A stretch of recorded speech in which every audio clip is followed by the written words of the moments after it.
The other thing I want to just say to the brothers and sisters in the comments, who sometimes feel, oh, this is boring.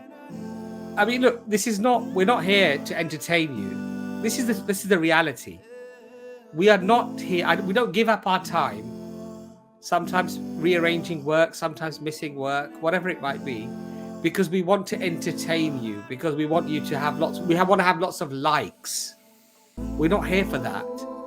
We're here to try to be sincere to our Creator and do as our Creator has instructed us in the Quran, which is to invite those to goodness and to forbid the evil, to bring people to Islam, inshallah, not by our work, but by His guidance. And that's the purpose of doing da'wah. And if we mix that up with wanting entertainment, then we're here for the wrong reasons, my friends. And what is a blessing for us to be able to give da'wah will become a curse on the Day of Judgment if that is what we desired, because we desired something other than what was supposed to be desired, which was the obedience of Allah subhanahu wa ta'ala and the pleasure of Allah subhanahu wa ta'ala. So please, your comments, if you find the stream not entertaining, I don't care if the stream falls from 864 live views down to 300, but I want to keep my Lord happy with me. I'm doing this for the right reasons, not for the likes, not for the views, because some guy dressed in inappropriate clothing dancing on a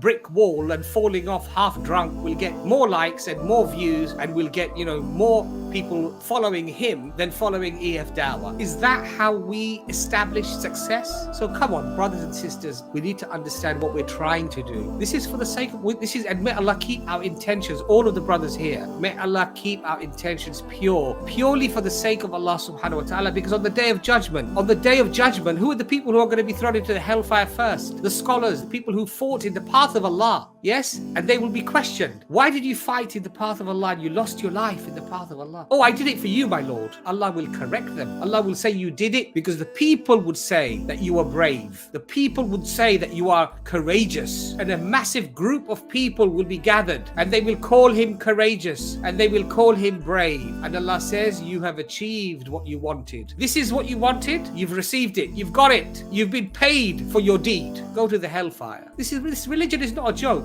and we're not here to joke. We're not here to entertain. So please don't take it as a harsh criticism, but try to please understand the very basics of the principles of deen and da'wah and what we're supposed to do as Muslims. We're not heedless. We should not follow the trends of the people and follow the likes and the dislikes and worry about how people feel about us and, oh, you're not entertaining me, therefore you're not a good da'i. Astaghfirullah, what's happened to us, really? So I'm sorry if that's a bit firm, but I think it needed to be said because these comments seem to be coming up regularly. Let's be sincere for the sake of Allah, or let's at least try to be sincere for the sake of Allah, inshallah.